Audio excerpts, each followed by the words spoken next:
Hello student, I am Sonam. Welcome back to my YouTube channel Apna Vidyalaya. आज के इस video में हम आप सभी को बताएंगे क्लास 10 सामाजिक विज्ञान का बिल्कुल 7 मार्च का वायरल पेपर। आज के इस वीडियो में हम आप सभी को बताने वाले जो कि 100% गारंटी बिल्कुल यही पेपर आएगा आप सभी का 2024 बोर्ड परीक्षा में सामाजिक विज्ञान का। अगर आप सभी लोग इस पूरे पेपर की तैयारी कर लेते हो तो आप सभी का पूरा सामाजिक विज्ञान में क्लास 10 सोशल साइंस में एसएसटी में 70 नंबर बिल्कुल पक्का, ये मेरी 100% गारंटी है। ठीक है, यहाँ पे हम आप सभी को पूरे के पूरे उत्तर के साथ बताएंगे। इस क्वेश्चन पेपर में जितने भी क्वेश्चन है उन सभी के आंसर आप सभी को बताएंगे, कैसे आप सभी को लिखना है। ठीक है, ये सभी चीजें हम आपको बताएंगे। और यहाँ पे हम आप सभी को मानचित्र, जो मानचित्र है भारत का, उसको भी हम आप सभी को भर करके बताएंगे। ठीक है, यानी कि 10 नंबर का क्वेश्चन आपके मानचित्र से रिलेटेड आता है। और ये जो मानचित्र रहेगा ये आप सभी के पेपर में किस तरीके से आप सभी को मिलेगा, ये जो मानचित्र है। ठीक है, और आपको कैसे इसमें 10 नंबर के क्वेश्चन को भरना है, सभी चीजें हम आपको बिल्कुल अच्छे तरीके से भर के बताएंगे। अभी का अभी आप सभी लोग बस इस पेपर को तैयार कर लो, जितना भी इस पेपर में क्वेश्चन है उतना तैयार कर लो। आप सभी लोग सामाजिक विज्ञान में, सोशल साइंस में बिल्कुल टॉप कर जाओगे, ये मेरी 100% गारंटी है। ठीक है, तो आप सभी लोग सबसे पहले इस वीडियो को लाइक कर दीजिए, चैनल पे नए तो चैनल को सब्सक्राइब करके आप लोग बेल आइकन को जरूर प्रेस कर दीजिए। और इस वीडियो को आप लोग अपने सभी दोस्तों में जरूर शेयर कीजिएगा। सबसे पहले यहाँ पे देखिए, ये जो पेपर है ये 7 मार्च का है। ठीक है, 7 मार्च का सामाजिक विज्ञान का है और ये 2024 सामाजिक विज्ञान का पेपर है। ये जो पेपर बहुत ही वायरल है क्योंकि इसका जो पेपर कोड है, ये जो संकेत है, ठीक है, यानी संकेतांक का पेपर है, ये 825 EZ है। ठीक है, जो बिल्कुल वायरल है। हर साल जो है इस पेपर कोड का सामाजिक विज्ञान का पेपर अक्सर, ठीक है, आधे से अधिक जिलों में यही पेपर आता है। तो आप सभी लोग अगर इस बार क्लास 10 की बोर्ड एग्जाम दोगे, ठीक है, और आप सभी लोग सामाजिक विज्ञान में कुछ अभी नहीं पढ़े हो तो आप लोग मात्र इस पेपर को तैयार करके चले जाना। आप लोग पूरे के पूरे सामाजिक विज्ञान में 70 में 70 नंबर बिल्कुल छाप कराओगे। ठीक है, 7 मार्च को आप लोग बिल्कुल धुआं करके आओगे, बिल्कुल आग लगा कर आओगे। ये जो पेपर है ये बहुत ही वायरल है। आप लोग खंड अ शुरू होता है, बहुविकल्पीय प्रश्न, और ये सभी जो है वेरी मोस्ट इम्पोर्टेंट है। ठीक है, यहाँ पे सभी क्वेश्चन इंपॉर्टेंट है जो आपके पेपर में 100% छपेंगे। पहला क्वेश्चन है, ज्यूसेप्पे मैत्सिनी के द्वारा स्थापित गुप्त संगठन था।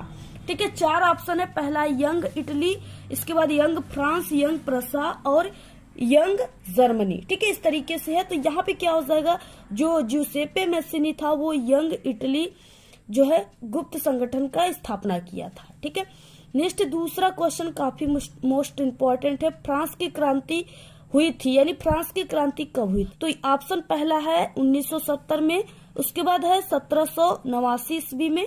ठीक है, इसके बाद यहाँ पे है कि 1795 में और 1815 ईस्वी में। तो देखिए, जो फ्रांस की क्रांति हुई थी वो लुई 16वें के शासन काल में हुई थी। ठीक है, लुई 16वें के शासन काल में हुआ था और ये 5 मई, ठीक है, 1789 ईस्वी को हुआ था। ऑप्शन यहाँ पे बी राइट है। नेक्स्ट है यहाँ पे तीसरा क्वेश्चन, हिंद स्वराज पुस्तक के लेखक है सरदार पटेल हैं, बाल गंगाधर तिलक है, महात्मा गांधी हैं, ठीक है, या सुभाष चंद्र बोस हैं? तो यहाँ पे क्या हो जाएंगे, महात्मा गांधी जी। ठीक है, ऑप्शन सी राइट है। नेक्स्ट है यहाँ पे चौथा क्वेश्चन, बहुत ही ध्यान से क्वेश्चन को तैयार कीजिए क्योंकि ये सभी क्वेश्चन बहुत इंपॉर्टेंट है और यही सब क्वेश्चन आपके पेपर में आएंगे 7 मार्च के। ठीक है, प्रथम विश्व युद्ध प्रारंभ हुआ था। प्रथम विश्व युद्ध जो है कब प्रारंभ हुआ था? 1910, 1911, 1914 और 1920। ठीक है, तो ये 1914 के ईस्वी में जो है प्रथम विश्व युद्ध प्रारंभ हुआ था। ऑप्शन यहाँ पे सी राइट है। नेक्स्ट है 5वां क्वेश्चन, समवर्ती सूची से संबंधित विषय नहीं है। कौन सी विषय जो है समवर्ती सूची से संबंधित नहीं है? शिक्षा, वन, उत्तराधिकार या विदेशी मामले? ये विदेशी मामले जो है ये समवर्ती सूची में नहीं आएंगे। ठीक है, विदेश में ही आएंगे। इसके बाद नेक्स्ट है 6वां क्वेश्चन, संविधान के अनुसार भारत की राष्ट्रभाषा है। भारत की राष्ट्रभाषा क्या है संविधान के अनुसार? हिंदी है। ऑप्शन ए राइट है। निम्नलिखित में से कौन सा खनिज आधारभूत है? ठीक है, कौन सा खनिज जो है आधारभूत है? मैग्नीज है, अभ्रक है, लो अयस्क है या तांबा है? तो ये लो अयस्क है। ऑप्शन सी राइट है। निम्नलिखित में से कौन सा ऊर्जा का परंपरागत स्रोत है? ये काफी इंपॉर्टेंट क्वेश्चन है, हर साल पेपर में आते हैं। ठीक है, सौर ऊर्जा, कोयला, पवन ऊर्जा या ज्वारी ऊर्जा। ठीक है, तो ये क्या हो जाएगा यहाँ पे? कोयला। ऑप्शन यहाँ पे बी राइट है। इसके बाद नेक्स्ट 9 क्वेश्चन, विश्व व्यापार संगठन की स्थापना निम्नलिखित में से किस वर्ष हुई? 1986, 1995, 2001, 2004। ठीक है, तो कब हुई थी? 1995 में हुई थी। बहुत इंपॉर्टेंट है, इसको जरूर तैयार कर लीजिए आप लोग सभी क्वेश्चन को। इसके बाद देखिए नेक्स्ट 10 क्वेश्चन, भारत में वायु परिवहन का राष्ट्रीयकरण कब किया गया था? ठीक है, तो राष्ट्रीयकरण कब किया गया था? 1953 ईस्वी को। ऑप्शन बी राइट है। निम्नलिखित में से इस्पात बनाने में किस खनिज का उपयोग किया जाता है? अभ्रक, मैग्नीज, तांबा या बॉक्साइट। ठीक है, तो किसका किया जाता है? मैग्नीज का किया जाता है। ठीक है, इस्पात बनाने में। ऑप्शन यहाँ पे बी राइट है। 12 क्वेश्चन, निम्नलिखित में से भारत जो है वो प्रमुख रूप से किसका आयात करता है? ठीक है, किसका आयात करता है? चाय का, खाद्यान्न का करता है, या जूट का सामान, या कच्चा पेट्रोलियम। ठीक है, तो आयात का मतलब क्या करता है, यानी किस चीज को वो खरीदता है। ठीक है, तो वो कच्चा पेट्रोलियम को खरीदता है। ऑप्शन यहाँ पे डी राइट है। नेक्स्ट 13 क्वेश्चन क्या है कि इनमें से किस देश में महिलाओं की भागीदारी बहुत अधिक नहीं है? ठीक है, स्वीडन में, नॉर्वे में, और या फिनलैंड में, या भारत में। तो कहाँ पे नहीं है? तो ये भारत में नहीं है। ठीक है, यानी भागीदारी बहुत ही अधिक नहीं है। नेक्स्ट 14, राष्ट्रीय राजमार्ग नंबर 1 किन 2 शहरों के बीच चलता है? किन 2 शहरों के बीच चलता है? ये दिल्ली और अमृतसर के बीच चलता है। ठीक है, ऑप्शन यहाँ पे डी राइट है। 15 क्वेश्चन है, लौह और इस्पात एक है, यानी लौह और इस्पात एक क्या है? तो यहाँ पे मूल उद्योग है। ठीक है, ऑप्शन यहाँ पे सी राइट है। निम्नलिखित में से कौन सा देश वियना की कांग्रेस में शामिल नहीं हुआ? कौन सा देश नहीं हुआ था? तो वो स्विट्जरलैंड जो है नहीं हुआ था। ऑप्शन डी राइट है। ठीक है, इसके बाद नेक्स्ट क्वेश्चन 17 क्वेश्चन, सरकार के द्वारा निर्धारित बाधाओं या प्रतिबंधों को हटाने के रूप में जाना जाता है? वैश्वीकरण, निजीकरण, राष्ट्रवाद या उदारीकरण। ठीक है, किस रूप में जाना जाता है? तो ये उदारीकरण के रूप में जाना जाता है। ऑप्शन डी राइट है। इसके बाद 18 क्वेश्चन है, कांग्रेस अधिवेशन सितंबर 1920 में कहाँ हुआ था? ठीक है, कलकत्ता, दिल्ली, बम्बई या लाहौर में हुआ था। ठीक है, तो ये कलकत्ता में हुआ था। ऑप्शन यहाँ पे ए राइट है। खरबूजा कौन से मौसम की फसल है? खरबूजा जो होता है इस तरीके से, ठीक है, वो किस मौसम का फसल है? यहाँ पे पूछ रखा है। खरीफ, रबी, जायद या तीनों मौसम की। ठीक है, तो ये जो है ये जायद फसल है। ऑप्शन सी राइट है। वस्तुओं और सेवाओं के बदले में लोगों के द्वारा सामान्य रूप में स्वीकार किया जाता है विनिमय, साख, ऋण या मुद्रा। ठीक है, तो ये मुद्रा, यानी वस्तुओं को सेवाओं के रूप में क्या किया जाता है? मुद्रा लिया जाता है और सेवाएं दी जाती है। तो इस तरीके से ऑप्शन यहाँ पे डी राइट है। इसके बाद नेक्स्ट आ गया यहाँ पे खंड ब, जिसमें वर्णनात्मक प्रश्न फर्स्ट है, जो कि 4 नंबर के क्वेश्चन है। ठीक है, और देखिए यहाँ पे क्या है कि निम्न प्रश्नों के उत्तर प्रत्येक लगभग 80 शब्दों में आपको देना है। यानी आप सभी को इसके आंसर को एक से, यानी कम से कम आपको 1 पेज और अधिक अगर आप लोग स्पीड लिखना चाहते हो तो आप सभी लोग इसके आंसर को 1.5 पेज में लिख दीजिएगा। ठीक है, तभी आपको 4 नंबर दिए जाएंगे। अब देखिए पहला क्वेश्चन क्या है कि भारतीय अर्थव्यवस्था पर महामंदी के किन्हीं 3 प्रभावों का उल्लेख कीजिए। ठीक है, इस तरीके से क्वेश्चन दिया है कि जो भारत में महामंदी की शुरुआत हुआ था वो 1929 ईस्वी को हुआ था। ठीक है, और जब ये महामंदी आई थी तो क्या हुआ था कि देश में बहुत ही गरीबी आ गई थी। ठीक है, आर्थिक स्थिति हो गया था, और इसमें सबसे ज्यादा जो घाटा लगा था वो किसानों और मजदूरों को लगा था, कृषि क्षेत्र में लगा था। ठीक है, यानी इसमें क्या होता था, जो किसान लोग थे उनके जो भी फसलें थे, वस्तुएं थे, उनके कीमत में गिरावट आ गई थी। ठीक है, दाम में गिरावट आ गए थे, जिसके कारण देश में महामंदी हो गया था।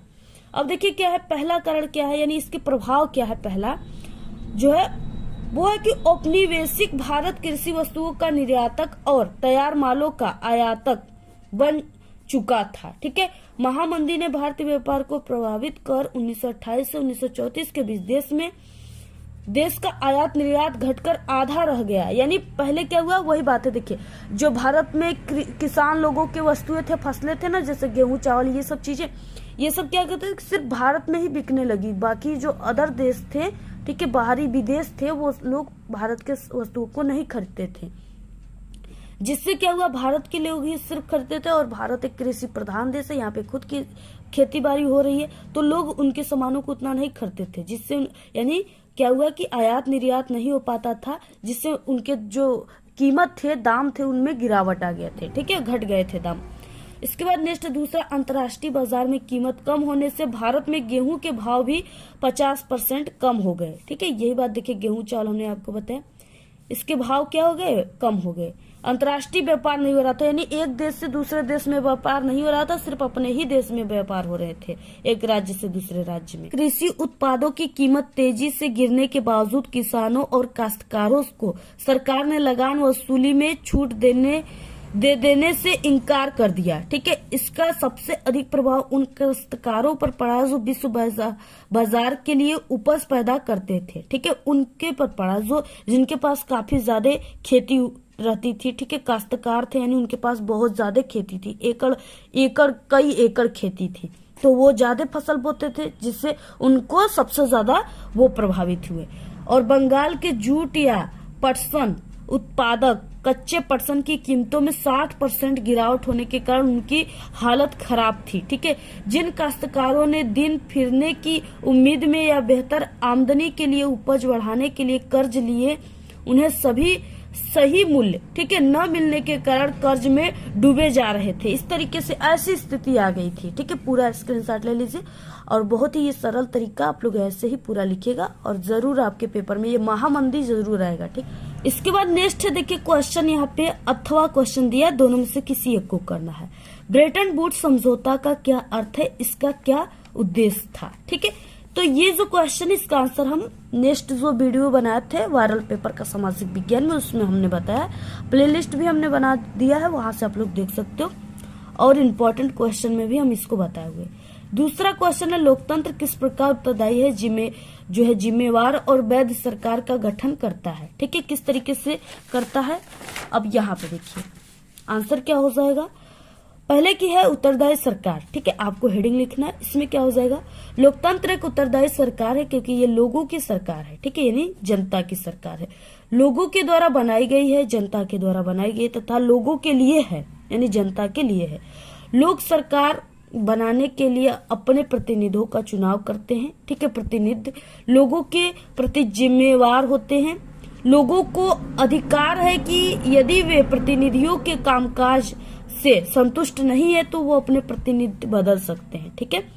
जैसा कि अगर हम प्रधानमंत्री को हम सभी लोग मिलकर के वोट दिए, ठीक है, प्रधानमंत्री बनकर बैठ गए, चाहे कोई भी है, लेकिन अगर प्रधानमंत्री अच्छा कार्य नहीं करता है तो हमारा ये भी अधिकार है कि हम उन्हें हटा सकते हैं, ठीक है, हम सभी जनता मिलकर के। तो इस तरीके से यही चीजें यहाँ पे कही गई है। दूसरा क्या है, जिम्मेवार सरकार, ठीक है, लोकतंत्र सभी प्रक्रियाओं को मानकर निर्णय लेती है। जो भी जैसे कोई मुख्यमंत्री बनता है या प्रधानमंत्री, ठीक है, तो वो क्या करता है कि वो जाकर के लोकतंत्र जो है सभी निर्णय मानता है, ठीक है। लोकतंत्र में लोगों को यह जानने का अधिकार है कि निर्णय पूरे कायदे कानूनों के अनुसार किए गए हैं, और इसे पारदर्शिता कहते हैं। ये चीज अक्सर गैर लोकतांत्रिक सरकारों में नहीं होती है, ठीक है। दूसरा क्या है, वैध सरकार, लोकतंत्र सरकार एक मामले में निश्चित रूप से अन्य शासनों से बेहतर है। यह वैध सरकार व्यवस्था है, यह सुस्त हो सकती है, काम जो है कार्यकुशलता हो सकती है, इसमें भ्रष्टाचार हो सकता है, ये लोगों की जरूरतों को कुछ हद तक अनदेखी कर सकती है। लेकिन लोकतांत्रिक सरकार व्यवस्था लोगों को अपनी शासन व्यवस्था है, ठीक है, लोगों का अपनी शासन व्यवस्था है। इसी कारण पूरी दुनिया में लोकतंत्र के विचार के प्रति जबरदस्त समर्थन का भाव है। लोग अपने द्वारा चुने गए प्रतिनिधियों का शासन चाहते हैं। ये यह भी मानते हैं कि लोकतंत्र उनके देश के लिए उपयुक्त है। अपने लिए समर्थन पैदा करने की लोकतंत्र की क्षमता भी लोकतंत्र का एक परिणाम ही है, और इसकी अनदेखी नहीं की जा सकती। तो इस तरीके से आपको पूरा लिखना है, ठीक है। बहुत ही इंपॉर्टेंट है, ये लोकतंत्र वाला पेपर में आपके जरूर आएगा। पूरा स्क्रीनशॉट आप लोग ले लीजिए।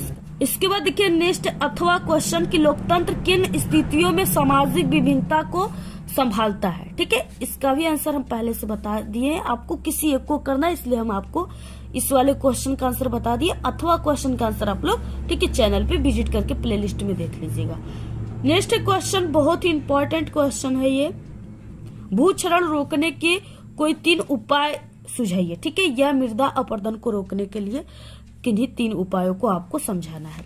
4 नंबर का क्वेश्चन है। अब देखिए क्या हो जाएगा इसका उपाय, यानी जो मिट्टियों की कटाव होती है ना उसको हम कैसे रोकेंगे, क्या कौन से ऐसी तरीका अपनाएंगे जिससे मिट्टियों के कटाव को रोका जा सकता है। ठीक है, तो यहाँ पे देखिए भूक्षरण को नियंत्रित करने के उपाय क्या है।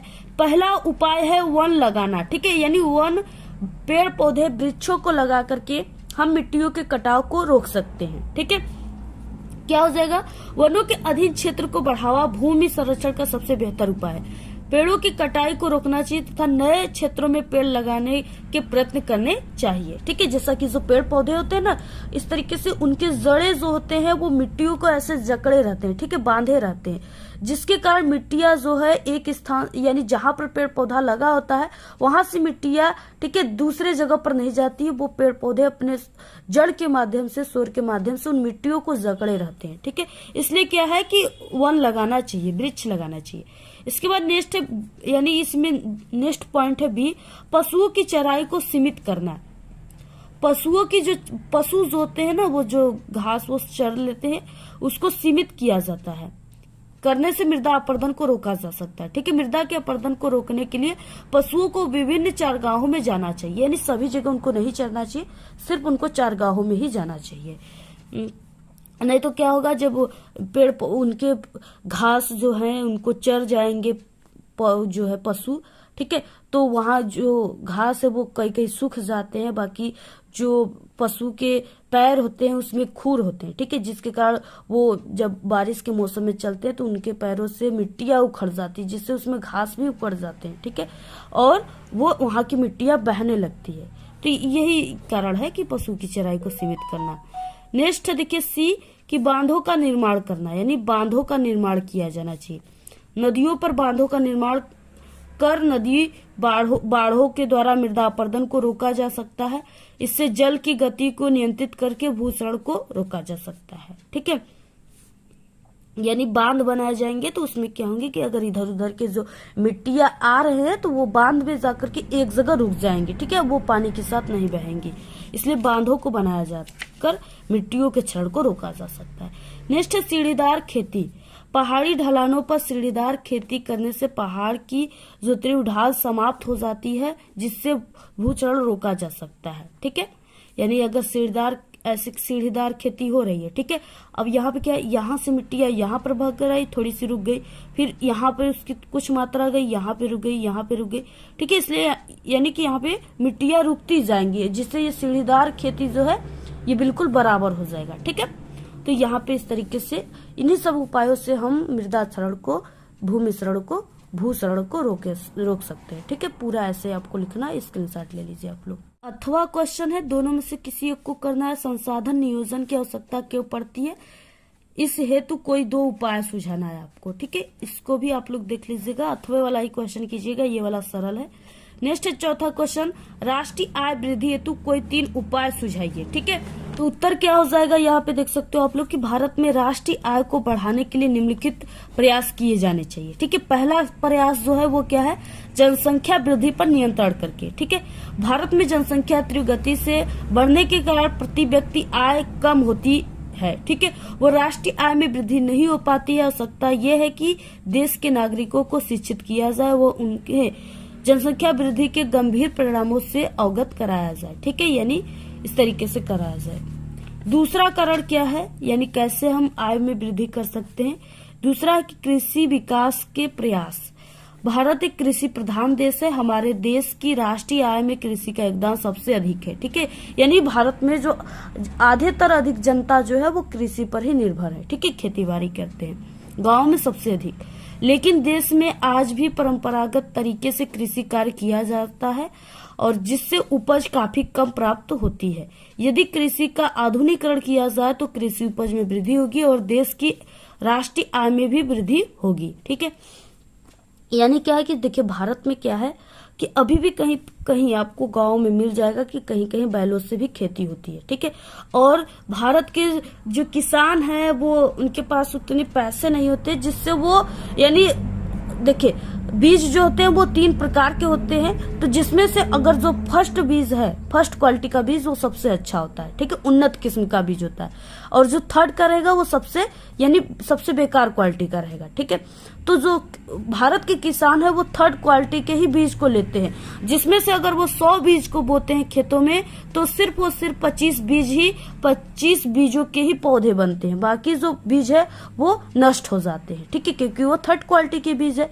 तो ये क्या है कि ये भारत के जो किसान हैं, ठीक है, उनके पास इतने पैसे नहीं होते हैं, वो जो खेती करते हैं उससे सिर्फ वो अपनी जीविका का पार्जन ही कर सकते हैं, ठीक है।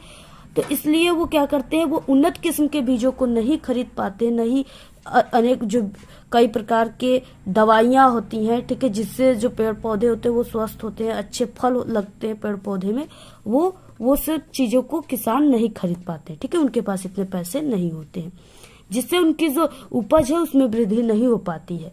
तो इसलिए उनके जो राष्ट्रीय आय है उसमें भी वृद्धि नहीं हो पाती है अगर उनको उन्नत किस्म के बीजों का उपयोग वो करे, ठीक है, अच्छे से अच्छे वो कई प्रकार से खेतों की जुताई करे, ठीक है, कई प्रकार से खेतों की बुआई करे, जिससे उनकी जो वृद्धि आय है उसमें वृद्धि हो सकती है। इसके बाद नेक्स्ट तीसरा, बचत वृद्धि को प्रोत्साहन देना। देश की जनता में बचत के प्रति जागरूकता व पूंजी निर्माण में वृद्धि के प्रयास सरकार के द्वारा किए जाने चाहिए, जिससे अधिक उत्पादन किया जा सकेगा। जब उत्पादन अधिक होगा तो रोजगार भी अधिक लोगों को मिलेगा, जिसके परिणाम स्वरूप प्रति व्यक्ति आय और राष्ट्रीय आय में वृद्धि होगी। इसके बाद नेक्स्ट है चौथा है उद्योगों को प्रोत्साहन, ठीक है, सरकार की जो है औद्योगिक नीति इस प्रकार होना चाहिए कि जिससे कुल उत्पादन में वृद्धि की जा सके, तथा सरकार ने साहसी को प्रोत्साहन करना चाहिए। इसके लिए देश में आर्थिक स्थिरता का वातावरण निर्मित करना चाहिए तथा उत्पादन के कार्य के लिए कम ब्याज एवं ऋण व खास सुविधाएं उपलब्ध करानी चाहिए। नेक्स्ट यहाँ पे पांचवा है कि प्राकृतिक साधनों का संतुलन विदोहन। देश में उपलब्ध प्राकृतिक संसाधनों का विवेकपूर्ण तरीके से विदोहन करना चाहिए, जिससे उनका लंबे समय तक पूर्ण उपयोग किया जा सके। इस तरीके से आपको पूरा लिखना है, पूरा स्क्रीनशॉट ले लीजिए आप लोग, बहुत इंपॉर्टेंट है, ये पेपर में जरूर आएगा आपको। इसके बाद अथवा क्वेश्चन देखिए क्या है कि शिशु मृत्यु दर रोकने के कोई 3 उपाय सुझाना है, ठीक है, यानी शिशु मृत्यु दर को कैसे रोका जा सकता है, तो इसको भी हमने कई बार बताया, आप लोग देख लीजिएगा, ठीक है। और आप लोग फर्स्ट वाले क्वेश्चन को ही कीजिएगा, वो इम्पोर्टेंट था। नेक्स्ट है वर्णनात्मक प्रश्न सेकंड आ गया। निम्न प्रश्नों के उत्तर प्रत्येक लगभग आपको 150 शब्दों में लिखना है, यानी आपको 2 से 2.5 पेज में इसके आंसर को लिखना है, तब आपको 6 नंबर मिलेंगे, ठीक है। पहला क्वेश्चन है जो काफी मोस्ट इम्पोर्टेंट है कि भारत में राष्ट्रवाद के उदय के प्रमुख कारण क्या थे, ठीक है, इसको हमने कई बार बताया हुआ है, आप लोग इम्पोर्टेंट क्वेश्चन के प्लेलिस्ट में देख लीजिएगा, ठीक है। अथवा क्वेश्चन है भारत छोड़ो आंदोलन पर एक संक्षिप्त आप सभी को निबंध लिखना है, ठीक है। जो गांधी जी थे वो 3 आंदोलन चलाए थे, जिसमें से पहला था असहयोग आंदोलन, दूसरा सविनय अवज्ञा, तीसरा था भारत छोड़ो आंदोलन, ठीक है। तो ये गांधी जी के तीसरा आंदोलन है जिसपे आपको संक्षिप्त क्या करना है, निबंध लिखना है, यानी आपको 2 से 2.5 से 3 पेज में आपको निबंध लिख देना है, तब आपको 6 नंबर मिलेंगे। तो आप लोग इसको देख लीजिएगा चैनल पे हमारे। नेक्स्ट है संघवाद का क्या अर्थ है, इसको भी हमने कई बार बताया हुआ है, आप लोग जो इससे पहले हम सामाजिक विज्ञान के पेपर बताए उसमें देख लीजिएगा आप लोग, ठीक है। अथवा है भारत एक धर्मनिरपेक्ष देश है, किन्हीं 3 जो है प्रावधानों के आधार पर स्पष्ट आपको करना है कि कैसे भारत जो है धर्मनिरपेक्ष देश है। इसके बाद यहाँ पे दिया है 7वां, भारत में भूमि उपयोग के प्रमुख जो प्रारूप है उनकी विवेचना करना है, ठीक है। भूमि उपयोग किस तरीके से होता है, तो भारत की जनता एक आधे से अधिक जनता तो कृषि पर ही आधारित है, ठीक है, भूमि का डेली उपयोग कर रही है, और भारत भी एक कृषि प्रधान देश है, उसी के अंतर्गत आपको लिखना है, बनाकर ही लिख देना आपको, ठीक है। एक बार पढ़ लोगे तो इसको आप लोग अच्छे तरीके से बनाकर लिख लोगे। अथवा देखिए चावल के उत्पादन हेतु उपयुक्त भौगोलिक दशाओं की विवेचना कीजिए एवं भारत में प्रमुख उत्पादक क्षेत्रों पर प्रकाश डालिए। भौगोलिक दशाएं का मतलब देखिए, जो चावल की खेती होती है, धान की खेती, उसके लिए कितने प्रतिशत उसको पानी की आवश्यकता होती है, वो कब होते हैं, यानी किस महीने में चावल की खेती होती है, ठीक है। इसको धूप की कितनी आवश्यकता होती है, इसके लिए मिट्टी सबसे अच्छी मिट्टी कौन सी होती है, यही सब चीजें आप सभी को लिखना है। एक बार आप लोग इसको पढ़ लेंगे बहुत ही अच्छे तरीके से, तो आप लोग इसको बनाकर अपने शब्दों में लिख दोगे, फिर भी आपको 6 नंबर मिल जाएंगे। नेक्स्ट 8वां, प्राथमिक एवं द्वितीय क्षेत्रकों की विशेषताओं की विवेचना कीजिए। बहुत मोस्ट इंपॉर्टेंट क्वेश्चन है, ठीक है, वेरी मोस्ट, तैयार कर लेंगे। अथवा है, संगठित क्षेत्र के श्रमिकों की समस्याओं की विवेचना कीजिए, ये भी इंपॉर्टेंट है, सभी आप लोग तैयार कर लेना, स्क्रीनशॉट ले लो क्वेश्चन का। अब यहाँ से शुरू होता है मानचित्र संबंधित प्रश्न, ठीक है, और ये 9 का ए और 9 का बी है, इस तरीके से 5 नंबर का है ए वाला और 5 नंबर का बी वाला ऑप्शन यहाँ पे दिया हुआ है। अब यहाँ पे देखिए, सबसे पहले है कि 9 का ए, निम्नलिखित स्थानों को भारत के मानचित्र में आप सभी को चिन्ह से दर्शाना है। सही नाम तथा सही अंकन के लिए आपको आधा प्लस आधा यानी 1 नंबर निर्धारित है। 1 नंबर, आधा नंबर आप सभी को मिलेगा उसके आंसर लिखने के लिए, और आधा नंबर आपको मानचित्र में सही सही दिखाने के लिए, ठीक है। 1 नंबर आप सभी को पर क्वेश्चन पे मिलेंगे। पहला क्वेश्चन, जैसे कि वो स्थान जहां जलियांवाला बाग हत्याकांड हुआ, ठीक है। तो देखिए, जलियांवाला बाग हत्याकांड कहाँ पर हुआ, हमने इसको कई बार बताया, ठीक है। सबसे पहले आपको मानचित्र में ऐसे अनुक्रमांक, यहाँ पे अपने अनुक्रमांक लिखना है, यहाँ पे क्लास लिखना है, यहाँ पे आपको पेपर कोड, तो ये पेपर कोड जो है, ये पेपर कोड कितना है, ये पेपर कोड 825, ठीक है, ईजेड है, तो आपको यहाँ पे 825 ईजेड लिखना है। इसके बाद देखिए, यहाँ पे जो कहाँ पे हुआ था, वो स्थान जहाँ जलियांवाला बाग हत्याकांड हुआ था, तो ये अमृतसर पंजाब में हुआ था, ठीक है। तो अमृतसर कहाँ पे है, ये इस यहाँ पे है, ठीक है, यानी भारत के मानचित्र में उत्तरी साइड में, उत्तर साइड में क्या है, यहाँ पे अमृतसर है जो कि पंजाब में है, ठीक है। तो इस तरीके से यहाँ पे आपको दिखा देना है, पेंसिल से भरना है। वह स्थान जहाँ दिसंबर 1920 में कांग्रेस का अधिवेशन हुआ था, ठीक है। तो कहाँ पे हुआ था, नागपुर में। नागपुर कहाँ है, मध्य प्रदेश के साइड में है, ठीक है, और मध्य प्रदेश का ये क्षेत्र है, यहाँ पे है नागपुर, आपको ऐसे लिख देना है यहाँ पे। इसके बाद वह स्थान जहाँ सूती मिल श्रमिकों का सत्याग्रह चलाया गया था, ठीक है। तो कहाँ पे चलाया गया था, अहमदाबाद में। अहमदाबाद कहाँ, यहाँ पे आप लोग ये चीजें देख रहे हो, ये क्या है, आपको यहाँ पे कुछ संकेत दिख रहा है, ये डायनासोर के मुख की तरह है, ठीक है, मुंह की तरह। अब इसी के बीच में बिल्कुल क्या है, अहमदाबाद है, यहाँ पे आपको दिखा देना है अहमदाबाद। और जो चीजें इसमें लिख रहे हो, आपको कॉपी में भी प्रश्नोत्तर संख्या यहाँ पे, ठीक है, 9 का ए लिख करके आपको, जैसे अमृतसर, नागपुर, अहमदाबाद, ऐसे आपको लिख देना है, ठीक है, यहाँ पे पहला, दूसरा, तीसरा लिख करके। इसके बाद नेक्स्ट है यहाँ पे कि वह स्थान जहाँ 1927 में कांग्रेस का अधिवेशन हुआ था। कांग्रेस का अधिवेशन कहाँ हुआ था 1927 में, तो वो चेन्नई मद्रास में हुआ था। कहाँ पे, चेन्नई मद्रास, दक्षिण भारत में, ठीक है, यानी इस साइड में है यहाँ पे मानचित्र में। इसके बाद नेक्स्ट है यहाँ पे क्या है, वह स्थान जहां से सविनय अवज्ञा आंदोलन प्रारंभ हुआ था। कहाँ से हुआ था सविनय अवज्ञा आंदोलन प्रारंभ, दांडी से, ठीक है। और यहाँ पे दांडी कहाँ पे, ये गुजरात, यानी अहमदाबाद गुजरात के पास ये दांडी है, ठीक है, इस तरीके से यहाँ पे। तो इस तरीके से ये यहाँ पे 5 नंबर अगर सही सही आप लोगों ने लिख दिया, मानचित्र में दिखा दिया, तो 5 नंबर यहाँ पे आपको मिल जाएंगे। अब यहाँ पे देखिए, नेक्स्ट बी वाले में क्या है कि निम्नलिखित को आपको भारत के दिए गए मानचित्र में दर्शाना है। राजस्थान की राजधानी, आपको ये जो चिन्ह है इसके द्वारा दर्शाना है। राजस्थान की राजधानी क्या है, जयपुर है, ठीक है। और चिन्ह क्या है, यहाँ पे इस तरीके से, यानी जो चिन्ह है उसके माध्यम से आपको ऐसे गोला और इसके बीच में ऐसे, इस तरीके से आपको दर्शा देना है। चाय उत्पादन का प्रमुख क्षेत्र, आपको ये जो चिन्ह है इसके द्वारा दर्शाना है, ठीक है। तो ये जो है ये पूर्वी भारत है, यानी इधर यहाँ पे देखिए, ये पूरब हो गया और इधर पश्चिम, ठीक है, उत्तर दक्षिण, यानी इधर ये असम, यहाँ पे देखिए असम जो है ये क्या है, चाय उत्पादन क्षेत्र, यहाँ पे असम है। नेक्स्ट है यहाँ पे कोई परमाणु ऊर्जा केंद्र, आपको चिन्ह के द्वारा दर्शाना है। तो देखिए यहाँ पे ये जो कल्पक्कम, ये क्या है, परमाणु ऊर्जा केंद्र है, यहाँ पे जो चिन्ह दिया है उसके माध्यम से, यानी ये चिन्ह के द्वारा आपको दर्शाना है, ठीक है, ये चिन्ह के द्वारा। नेक्स्ट क्वेश्चन है कि ताप्ती नदी चिन्ह के द्वारा दर्शाना है। ताप्ती नदी देखिए कहाँ पे है, ताप्ती नदी यहाँ पे है, ठीक है, मानचित्र में। तो आपको इसको ऐसे चिन्ह के द्वारा जो दिया नदी का, इसको आपको दिखा देना है। क्वेश्चन नेक्स्ट है कि हीराकुंड बांध, आपको ये जो चिन्ह है इसके द्वारा दर्शाना है। देखिए हीराकुंड बांध, यहाँ पे आपको इस चिन्ह के द्वारा ऐसे इसमें दर्शा देना है। ठीक है, यहाँ पे जो है हीराकुंड बांध है। तो ये पूरा मानचित्र आपको ऐसे भरना है, पूरा स्क्रीनशॉट ले लीजिए। इसको हम और भी अच्छे तरीके से कई ट्रिक के माध्यम से चैनल पे बताया, आप लोग यूट्यूब पर सर्च कर लीजिएगा मानचित्र कैसे भरे अपना विद्यालय, वहां पे हमारी वीडियोस आ जाएंगी, वहां से आप लोग इसको देख लीजिएगा। ठीक है, तो ये पूरा आप सभी को यानी सिर्फ इतना ही करना है, 10 अंकों का है पूरा।